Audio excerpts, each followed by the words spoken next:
Hey guys, and welcome to another episode of my Trove news series. In this series, I give you all the information that Trion give us, and I give it to you guys in one easy video. Now, I will not be going over the Dino Tamer information because, like I say at the beginning of all of these videos, I give you the information that Trion give us.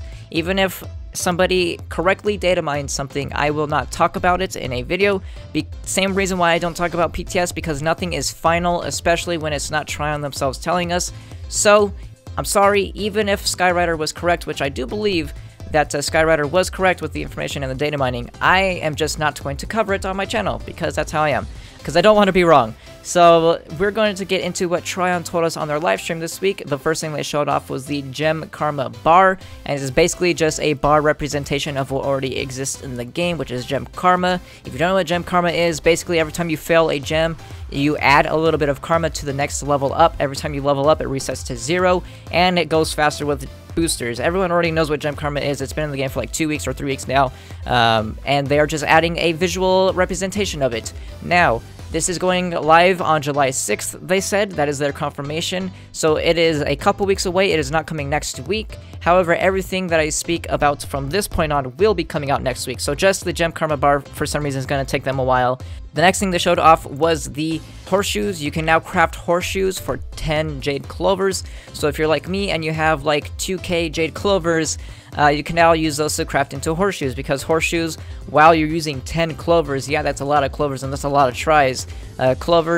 Horseshoes have a chance to give double level up, or they give you like 1.5 times double level up chance and like 1 times level up chance. I don't know if it's going to be 100% worth it or not. I'll test that out on live, because I have enough Clovers to test it, and I will let you guys know then. It probably is going to be worth it, though, at the end of the day. Next thing they showed off was the Empowered Gem Fragments that we talked about last week. However, I want to clarify, because last week I gave some examples that I made up in my head.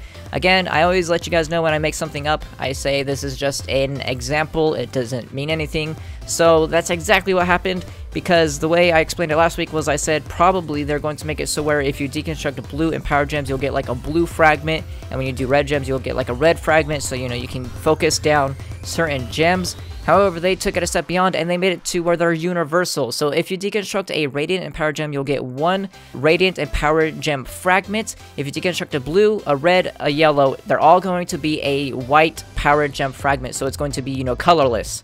If you deconstruct a Stellar Empowered Gem, you'll actually get 2 Radiant Empowered Gem Fragments. I think they're just going to call them Empowered Gem Fragments. I don't think they're going to call them Radiant Empowered Gem Fragments. It probably says on the screen, but I don't have it up in front of me, so I don't know. And what you'll do with those is you'll take 10 of those fragments, and you'll craft a Stellar Gem box, and this is going to give you 1 guaranteed Stellar Gem, and it will be random, any color, any stats, any stars. I think this is the better solution than the way I explained it last week, because if you're someone like me and you never get blue Empowered Gems, then you would never be able to get blue Empowered or Stellar Gems. This way, if you get no blue gems ever in your entire Trove life, you can get one from a Stellar Empowered Gem box. And it'll be a Stellar, so that's even better, right? So I think that was the better solution, and yeah, it's pretty cool. That will also be coming next week. The next thing they said was lesser gems will, well, we already explained this last week, but I'll explain it again. So lesser gems are going to have a higher chance to roll 2 or 3 stats.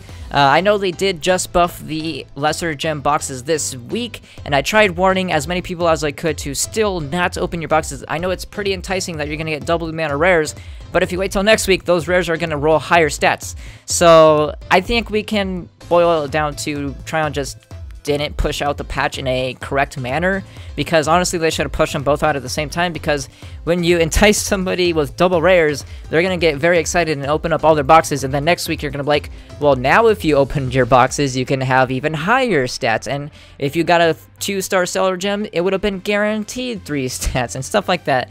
So yeah, I think we can boil it down to just a bad upload schedule or update schedule, but if you did hold on to them like I have, then you will get both double rares and higher stats next week.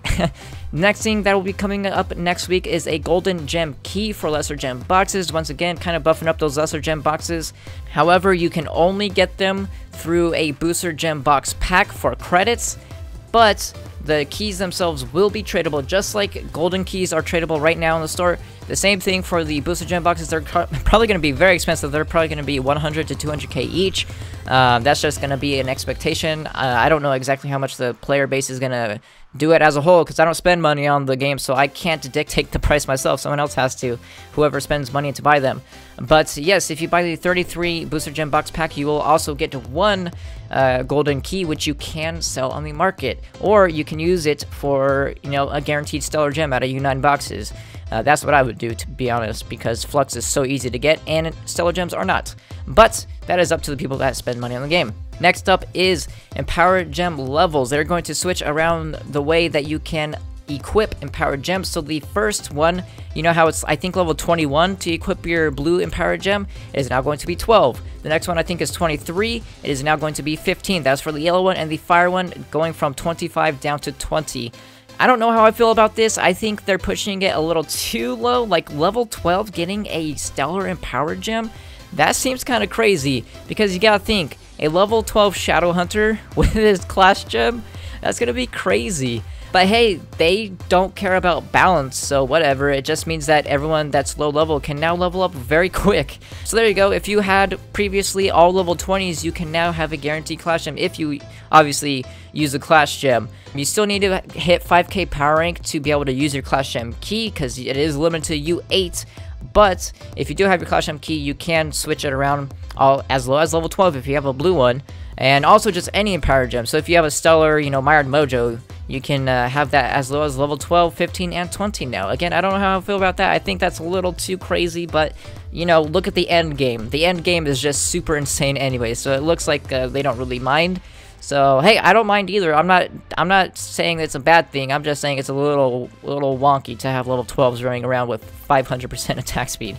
Well, I guess 300%, because we already proved that was wrong. So the last thing they showed was they finally added, finally, it just came out last week, but they are going to be adding the hide collected to the new collections UI, which is good, because I pushed that very hard. I tried to, at least, because I didn't see the point of adding a hide uncollected without adding a hide collected. It's like the same thing, just the opposite direction. So good thing they added it, because that was a little annoying that they didn't, but now it's going to be, so it's not annoying anymore, right? And that is it. Once again, very good things, nothing negative. Golden Gem Key is not again, they have to make money for it to exist in the game, so I guess you could call it pay to win in some aspect, but it's still tradable. Same thing with the, you know, class coin debate and all that stuff. Yes, they will not exist if people did not pay Trion, but I guess Trion have to make as many incentives to make money out of their low player base anyways, right? Again, I don't mind. That's up to the people that want to spend money on the game. But that is going to be it for this video. If you guys enjoyed it, make sure to give it a like, and I will see you guys next time.